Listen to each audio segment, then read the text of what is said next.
Bien, bonjour à tous. Nous allons commencer et donc je vais terminer aujourd'hui le long chapitre que nous avons consacré à la sémantique lexicale. Donc vous pouvez anticiper dès maintenant que je ne respecterai pas le plan prévisionnel que j'avais annoncé en parcourant l'ensemble des niveaux où intervient le sens, le niveau des unités lexicales, des unités grammaticales, de la phrase, du discours, du texte. Je pense qu'on ira jusqu'à la phrase et pas tellement plus loin, enfin on verra. Alors, la dernière fois donc, j'avais commencé à traiter des causes, des variations du degré d'iconicité des unités lexicales, à partir toujours donc de Apothélos 2002, et donc nous avions terminé sur l'examen de plusieurs facteurs de l'iconicité au sens de l'iconicité diagrammatique, qui étaient la compositionnalité et l'étayage paradigmatique, la productivité des constituants et la transparence formelle et la prégnance perceptive. Alors aujourd'hui, nous allons voir les causes de la diminution de la grammaticité des unités lexicales et le cas de l'étymologie populaire qui entre aussi en jeu, qui n'est cette fois-ci pas abordé directement par Apothélos, mais que j'ajoute comme un cas important lié à la question du caractère diagrammatique des unités lexicales.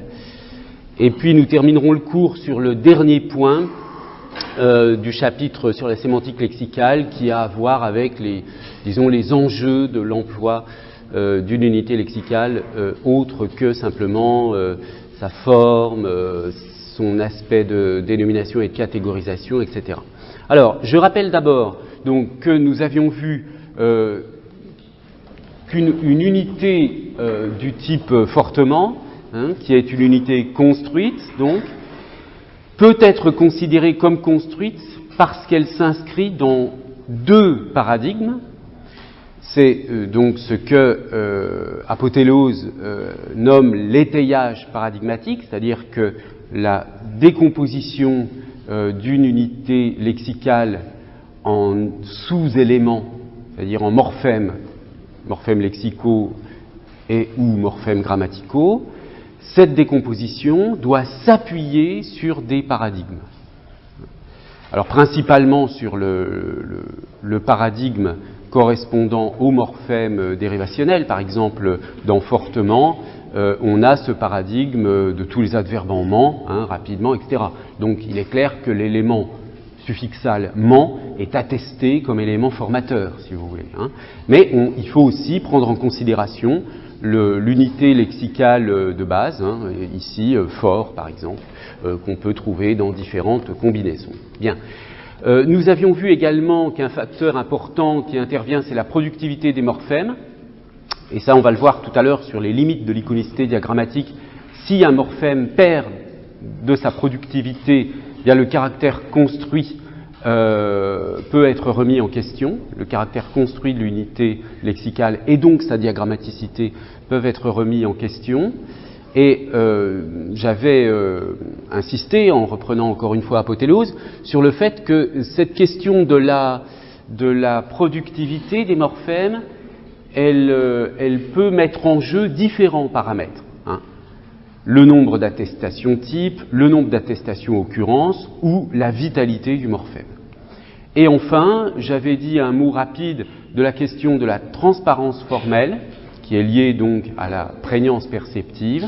La question est ici de savoir si le morphème est facilement reconnaissable, compte tenu d'éventuels ajustements strictement morphologiques.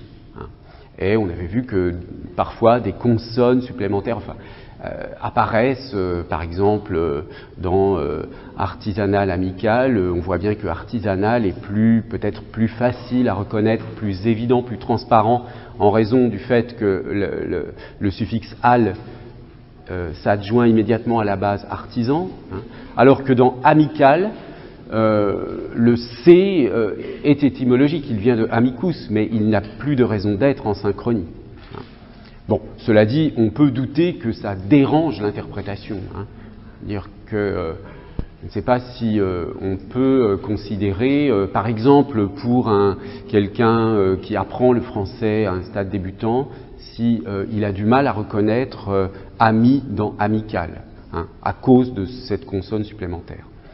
Bien, alors maintenant, donc, voyons ces causes de la diminution de la grammaticité des unités lexicales, donc le fait que l'unité est moins transparente que dans certains cas, et ensuite, donc, on verra le phénomène inverse, c'est-à-dire une sorte de remotivation, de regrammatisation, si on veut, c'est-à-dire la grammaticité, la diagrammaticité est augmentée, le caractère iconique est augmenté grâce à l'étymologie populaire. Enfin, c'est le phénomène de l'étymologie populaire.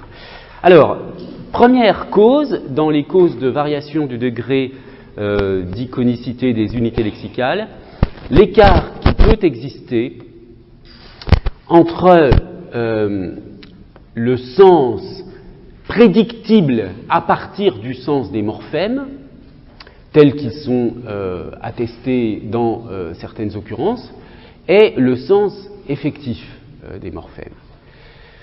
Par exemple, si vous prenez le suffixe isé qui forme des verbes à partir d'adjectifs, par exemple, stériliser, banaliser, fertiliser. Cette construction, donc je vous rappelle que c'est ainsi que vous devez les représenter, ces constructions, elles sont formées à partir d'une base adjectivale, plus suffixe isé qui forme un verbe. Donc, stériliser, donc le sens du suffixe isé, c'est agir de façon à rendre X, stériliser, agir de façon à rendre stérile, banaliser, agir de façon à rendre banal, fertiliser, agir de façon à rendre fertile. D'accord ? Bon, donc on a une certaine stabilité du suffixe isé dans ce sens. Mais vous avez un mot comme brutaliser. Et il est évident qu'on ne peut pas considérer que brutaliser signifie agir de façon à rendre brutal. Brutaliser quelqu'un, ça n'est pas agir de façon à rendre brutale la personne brutalisée. C'est plutôt agir de façon brutale à l'égard de quelqu'un. Donc, on a un écart entre le sens du suffixe tel qu'il est attesté ici et le sens tel qu'il est attesté d'une manière plus générale dans un grand nombre d'occurrences. Bien.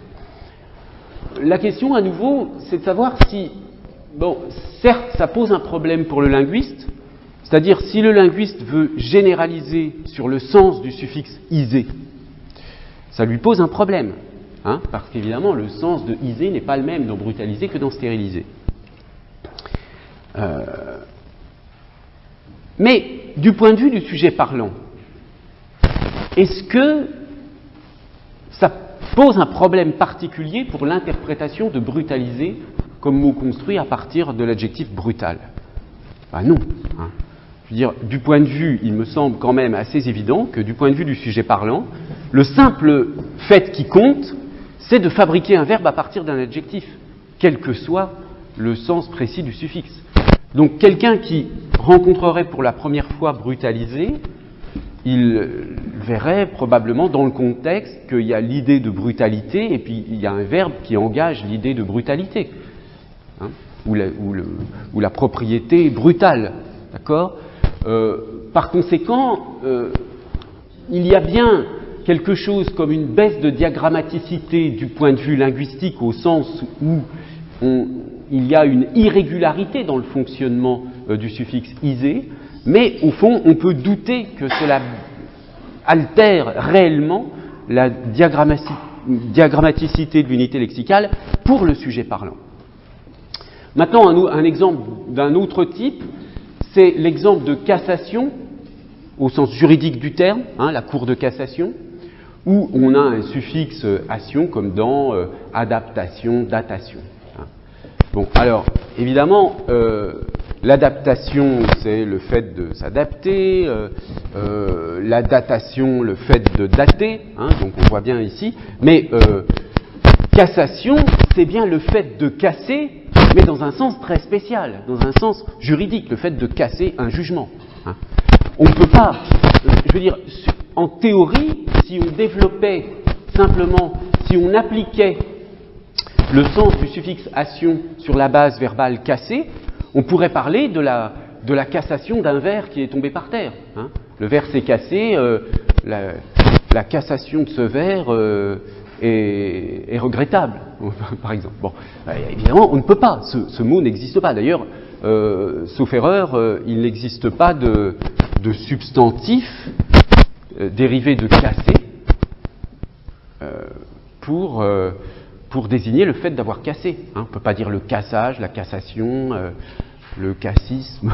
Enfin bref, vous voyez, il n'y a pas de dérivé dans ce sens-là. C'est un trou dans le vocabulaire, hein, si vous voulez. Bon. Alors, on pourrait imaginer là effectivement qu'un enfant ou un apprenant débutant de la langue française puisse produire une phrase comme la cassation du verre. Hein, parce que, après tout, c'est une formation régulière. S'il a entendu adaptation et qu'il a fait le rapport entre adapté, adaptation, daté, datation, on pourrait fabriquer cassation. Sauf que c'est une formation régulière, mais qui, dans le sens de briser pour le verbe casser, n'est pas attesté dans la norme. Hein, enfin, je veux dire, n'est pas attesté dans la langue pour des raisons normatives. Hein. La norme du français n'a pas retenu ce mot comme un mot faisant partie, pour l'instant, de la langue française. Ça ne veut pas dire que d'ici quelques années, ce verbe n'existe pas, après tout. Hein, ce substantif n'existe pas. On pourrait l'imaginer. D'accord ? C'est un mot possible, si vous voulez, mais qui n'est pas réel. Bon, donc là, effectivement, on a aussi quelque chose comme une formation régulière, mais une restriction sémantique qui fait que le calcul du sens global à partir du sens des unités constituantes est rendu plus compliqué.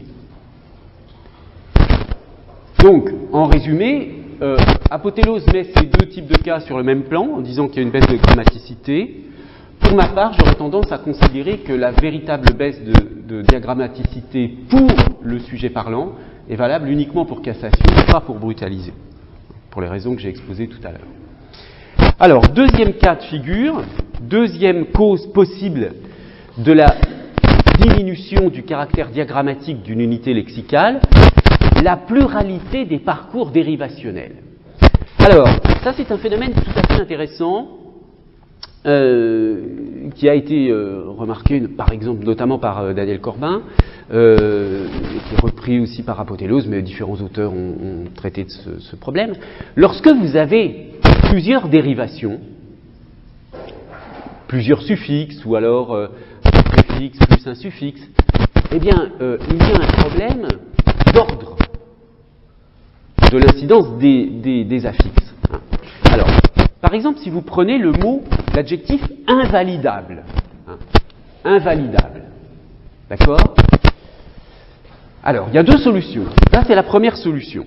Vous partez, ça, on n'a pas le choix, on part de l'adjectif valide. Ensuite, à partir de l'adjectif valide, vous fabriquez le verbe valider, au sens de rendre valide. Ensuite, vous fabriquez validable, c'est-à-dire qui peut être rendu valide, et invalidable, qu'on ne peut pas valider. D'accord ? Invalidable, c'est le contraire de validable. Qu'on ne peut pas valider. Alors, je vous donnerai un exemple tout à l'heure, hein, mais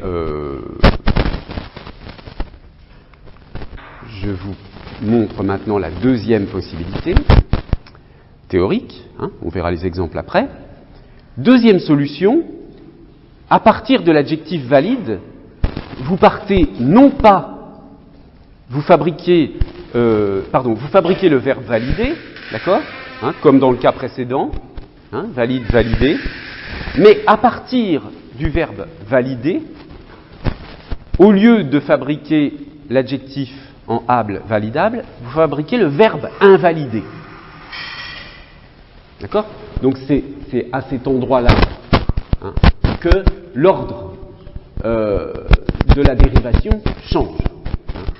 Ici, vous avez une dérivation qui fabrique un adjectif en able à partir du verbe, et là, vous avez donc une dérivation suffixale en premier, et ensuite la dérivation préfixale en 1, tandis qu'ici, vous avez d'abord la dérivation préfixale négative en 1, invalidée. Donc, invalider, c'est ne pas valider, d'accord? Et du coup, invalidable, qui est donc le caractère, enfin l'adjectif fabriqué sur invalidé, signifie à ce moment-là qu'on ne peut invalider. Qu'on peut invalider. D'accord? Invalidable, de même que validable signifie qu'on peut valider, invalidable signifie qu'on peut invalider. Donc vous voyez que selon le parcours dérivationnel, on obtient pour invalidable deux sens différents. Un premier sens qu'on ne peut pas valider et un deuxième sens qu'on peut invalider. Alors voici maintenant des exemples qui vous montrent des attestations d'emploi différentes pour ces deux cas.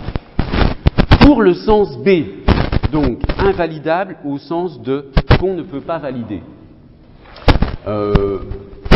Allons assez loin dans le modèle pour voir si le principe de base est scientifiquement invalidable, hein, au sens de infalsifiable.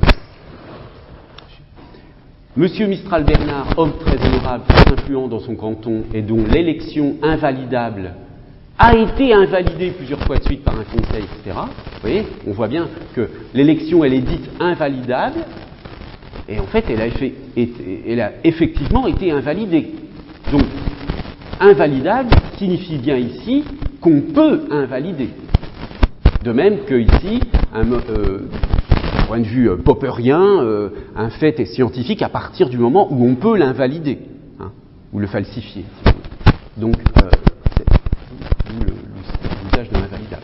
Même chose ici, pourrait-on affirmer que les parlementaires corses, depuis une trentaine d'années par exemple, aient été invalidés ou considérés comme invalidables plus souvent que leurs collègues du continent. Ce sont des exemples un peu anciens, hein, de la fin du 19e, ces emplois un peu politiques, disons, de invalider au sens d'invalider une élection. D'ailleurs, ce sont les emplois que donne Littré également. Hein. Donc, vous voyez que là aussi, on a bien ce lien de invalidable par rapport à invalider.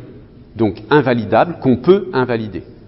Alors, exemple du premier sens, du sens A, qu'on trouve très souvent sur les sites internet, j'ai vérifié hier soir, un compte internet peut être dit invalidable.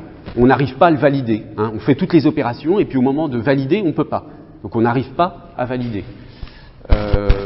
Un mot de passe, hein, tout le temps, l'appareil vous dit que c'est invalide. Donc on n'arrive pas à valider. Donc on voit bien qu'il y a deux sens complètement différents. Hein. Qu'on ne peut pas valider, qu'on peut invalider. Alors, autre exemple du même genre.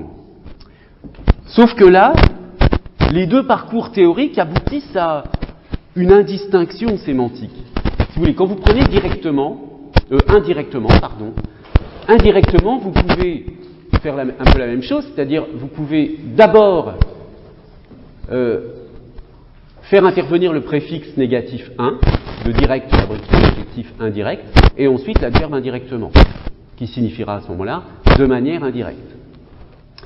En revanche, si vous pouvez également, à partir de l'adjectif direct, fabriquer le verbe directement, et ensuite utiliser le préfixe négatif pour fabriquer l'adverbe indirectement. Donc on peut gloser, si vous voulez, d'une manière théorique, ces deux adverbes, enfin ces deux modes de dérivation de l'adverbe, en disant de manière indirecte pour indirectement, puisque on a l'adverbe ment qui agit in fine sur l'adjectif indirect, donc indirectement signifie bien dans ce cas-là d'une manière indirecte, hein, alors que quand on a fabriqué indirectement par rapport à directement, ça veut dire, on peut le gloser par non directement, puisque la dernière opération a été d'employer un préfixe négatif. D'accord ? Sauf que, quand on regarde les emplois, entre de manière indirecte et non directement, il n'y a pas de nuance notable. Hein. On pourrait peut-être, dans certains cas, trouver des nuances stylistiques, mais évidemment, la différence entre les deux sens correspondant à ces deux parcours n'a rien à voir avec la différence très grande qu'il peut y avoir entre invalidé et entre les deux interprétations de invalidable. Un autre cas de figure intéressant avec immobilisable. Hein.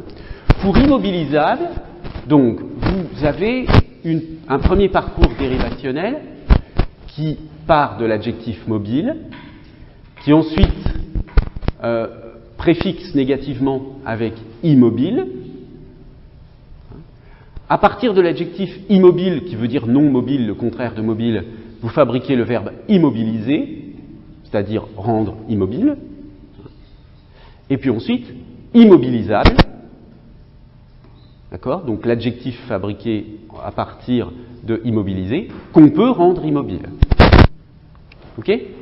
Alors, il y a une dérivation qui est impossible, j'ai mis ici l'astérisque, c'est de partir de mobile au sens qui bouge, hein, pour dériver mobiliser au sens de rendre mobile. Donc, si vous voulez, et d'arriver à l'immobilisable dans le sens de qu'on peut rendre immobile, en partant de mobiliser, parce que le verbe mobiliser, sémantiquement, il est restreint au sens de la mobilisation, par exemple, politique, etc. Donc on ne peut pas faire cette dérivation si on entend mobiliser par rendre mobile. Hein. Le verbe mobiliser, encore une fois, mobiliser au sens de rendre mobile, c'est un verbe possible mais non attesté. Enfin, c'est une acception possible mais non attestée. En revanche, on peut avoir mobiliser au sens donc intellectuel, hein, non pas au sens concret de mouvement. Hein. Là, il s'agit d'un mouvement intellectuel au lieu d'être un mouvement spatial, disons. D'accord ?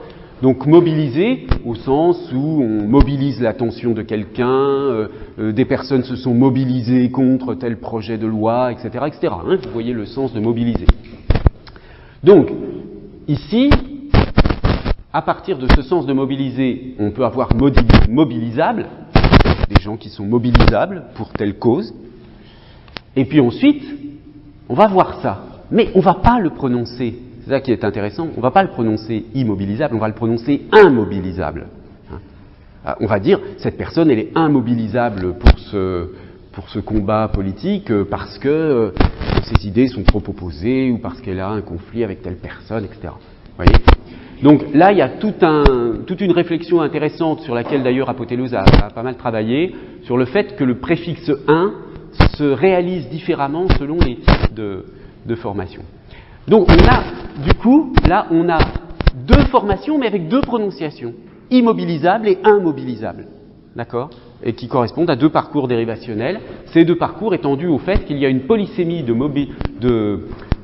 mobiliser, enfin pas une polysémie, mais disons une restriction sémantique sur mobiliser qui oriente la dérivation du côté du sens, disons, intellectuel de mobiliser, par opposition au sens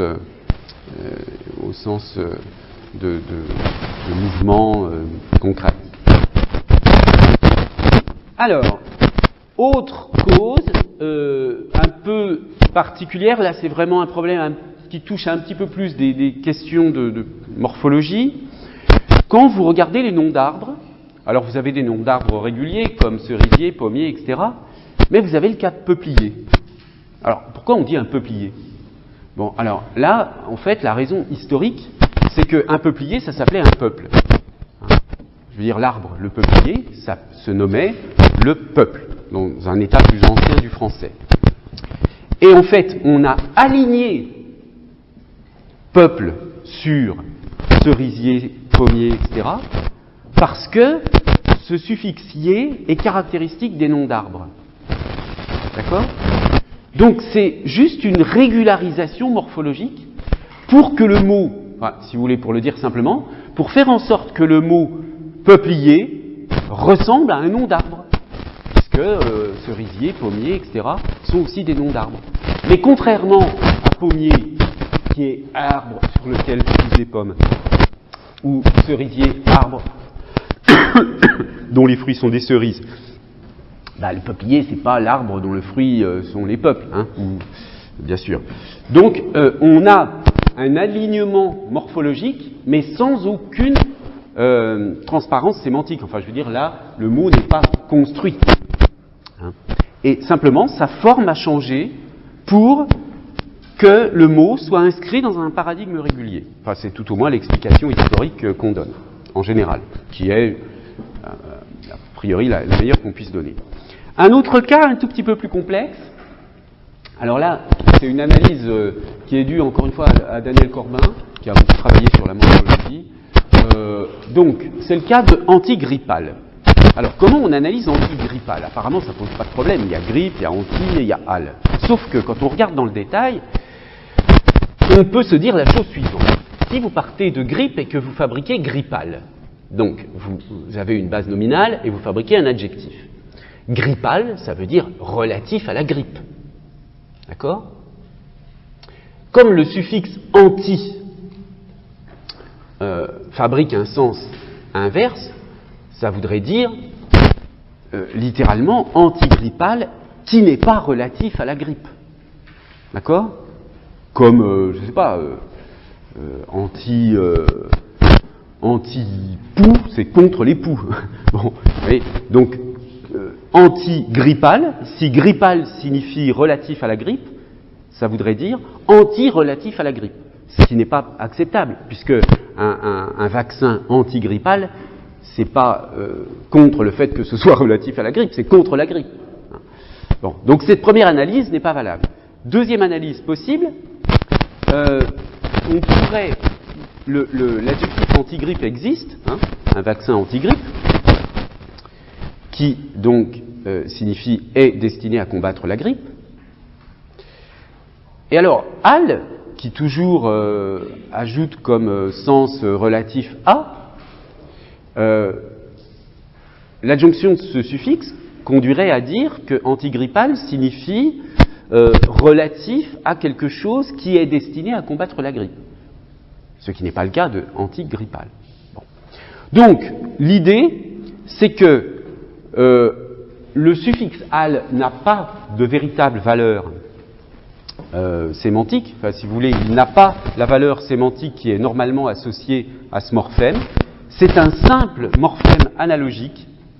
Hein, c'est-à-dire, de même qu'on a aligné peuplier sur les autres noms d'arbres, on a aligné, on a préféré fabriquer antigrippal plutôt que garder antigrippe sur le modèle de grippal. Hein. Il y a grippal, donc on fabrique antigrippal.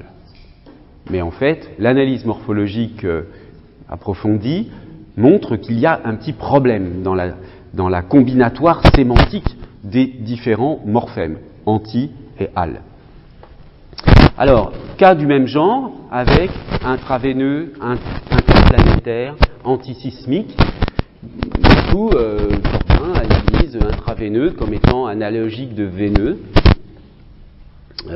pour les mêmes raisons. Hein, parce que, si vous voulez, à partir de veine, vous fabriquez veineux, qui est relatif aux veines.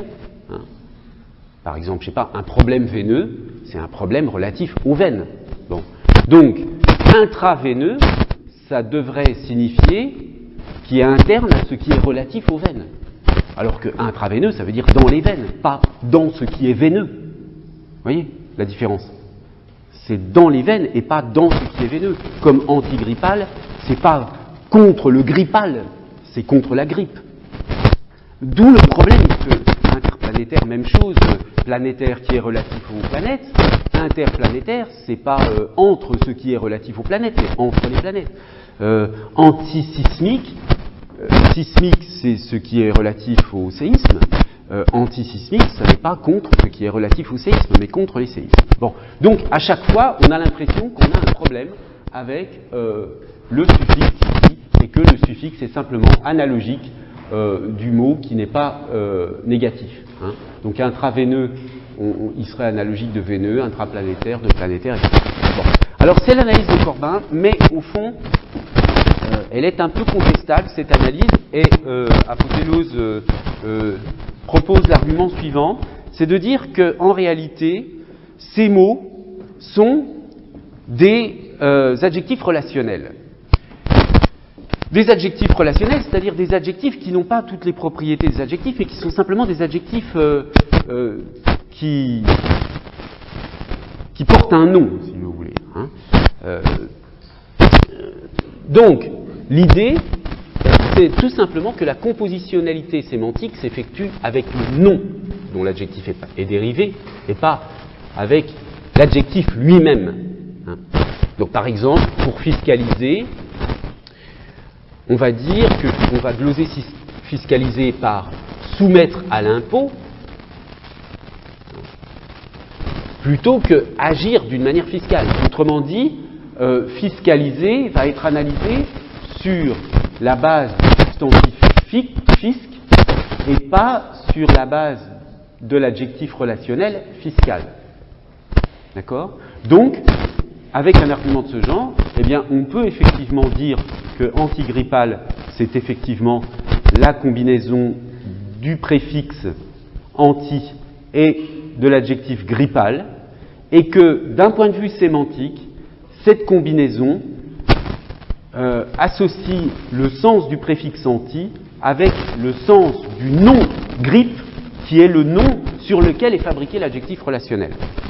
Donc en fait, c'est un genre de dérivation qui effectue une sorte de décalage entre la catégorie, si vous voulez, la catégorie en termes de partie du discours de la base, hein, en l'occurrence ici adjectif ou non, et puis décalage entre la compositionnalité au sens, disons, de la partie du discours et la compositionnalité au sens strictement sémantique.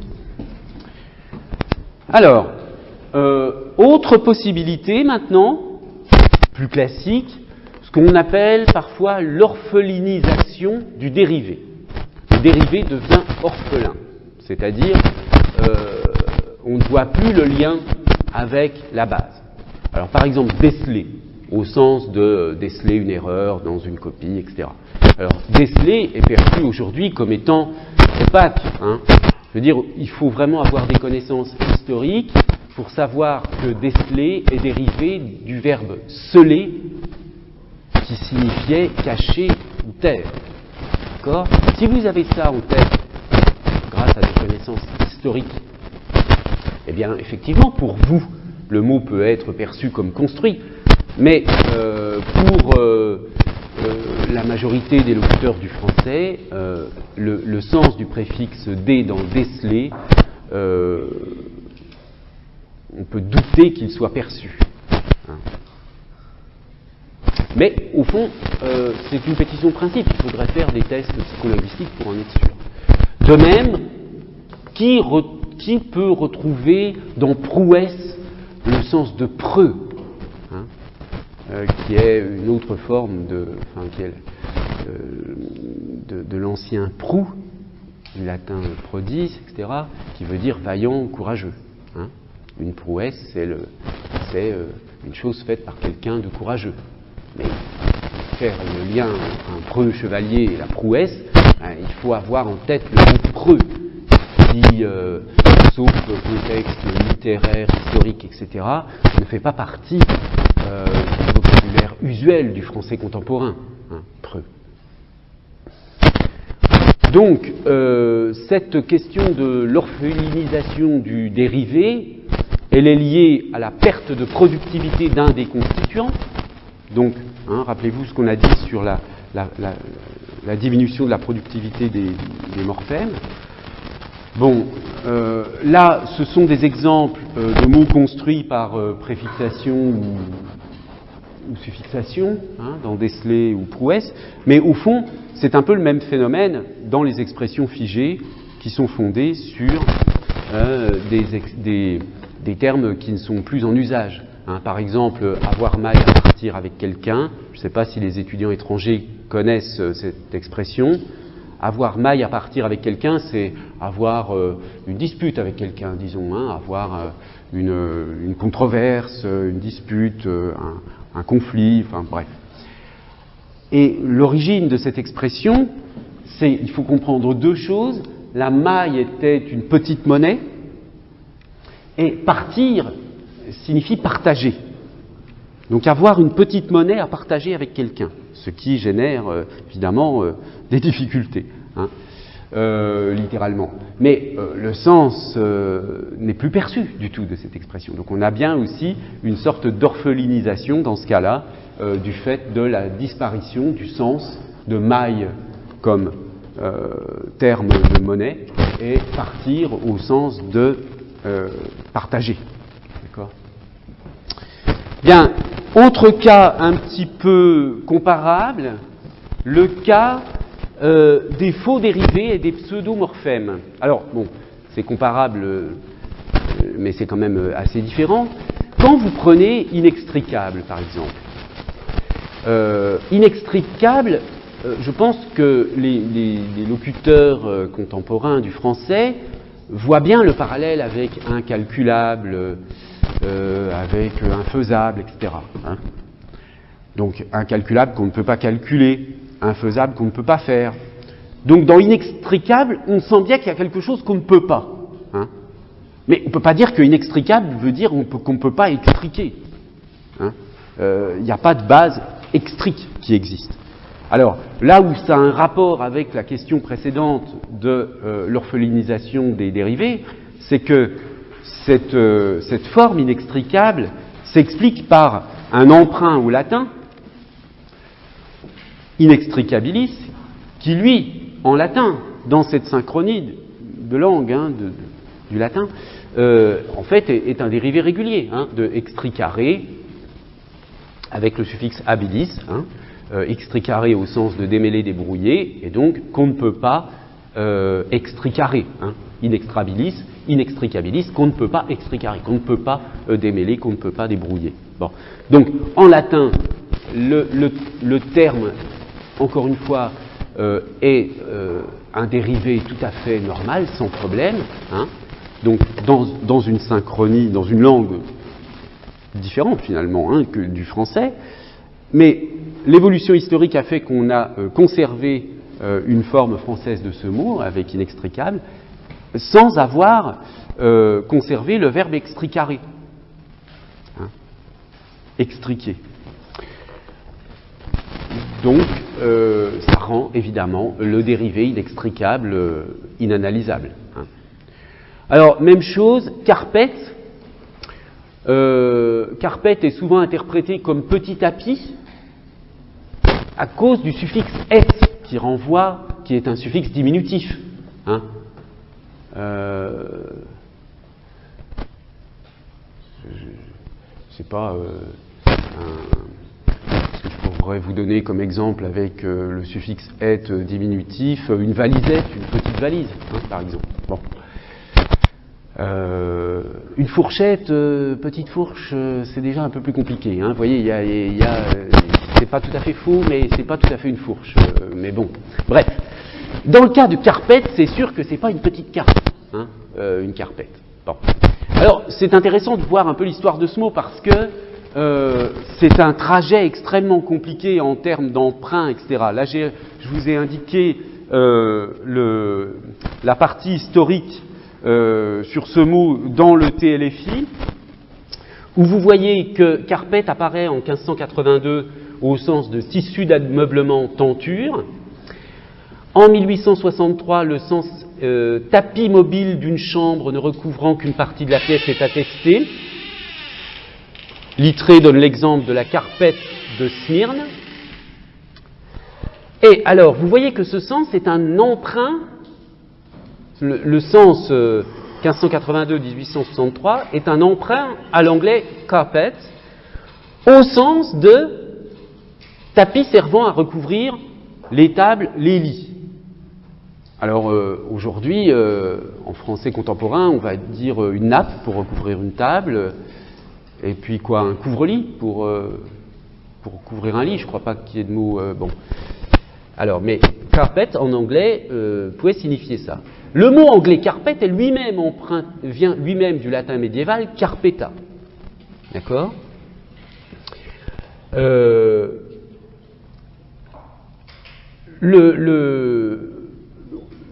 Le mot anglais est emprunté à l'ancien français carpit, hein, qui signifie tissu épais servant à faire des vêtements d'apparat, couvrir des meubles.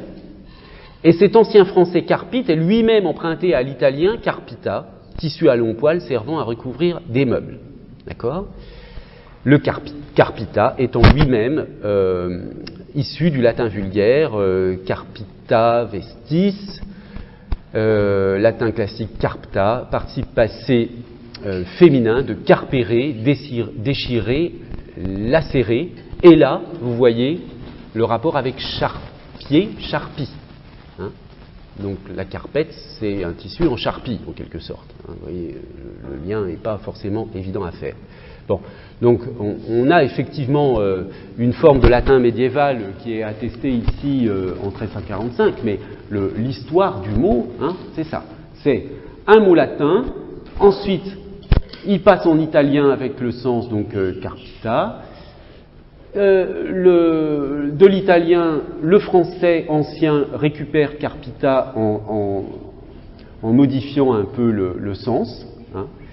L'anglais fabrique carpet à partir de carpit, et le français récupère carpet à partir de l'anglais. Hein. Vous voyez le parcours un peu étonnant parfois de certains mots. Alors, dernier cas de figure,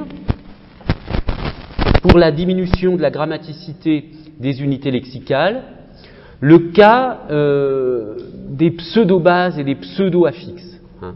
Alors, c'est le cas finalement enfin, c'est pas un cas différent, c'est plutôt une notion qui permet de rendre compte des cas de faux dérivés et de pseudomorphèmes. Donc carpe dans carpet ou extric dans inextricable, ou encore col dans colporté, peuvent être considérés comme des pseudo-bases ou pseudo-affixes. Donc, on peut parler avec Corbin dans ce cas-là, oui, j'ai indiqué Corbin, c'est Corbin. On peut parler avec Corbin dans ce cas-là de mots complexes non construits, dans la mesure où morphologiquement on ne peut pas dire qu'il y a col plus porté, tout au moins en français contemporain. Alors, on a toutes sortes de bases à attestation problématique. Alors, attendez, juste je corrige une toute petite chose ici, avant d'oublier.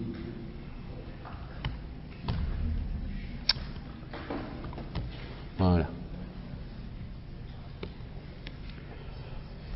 Donc, on a la même chose avec dératisé.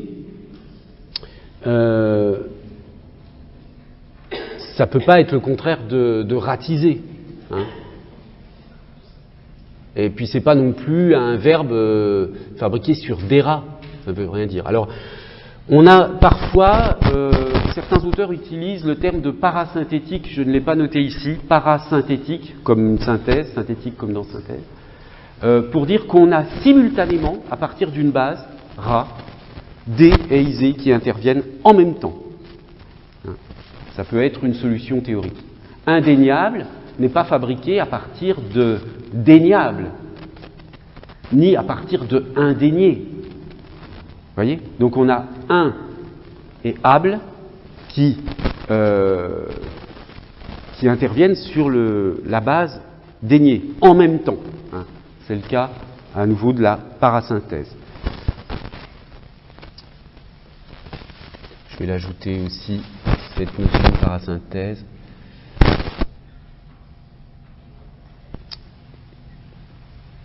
Je vais le mettre là.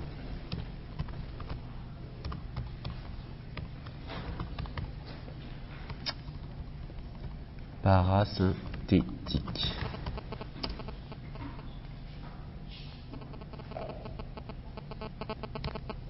Voilà.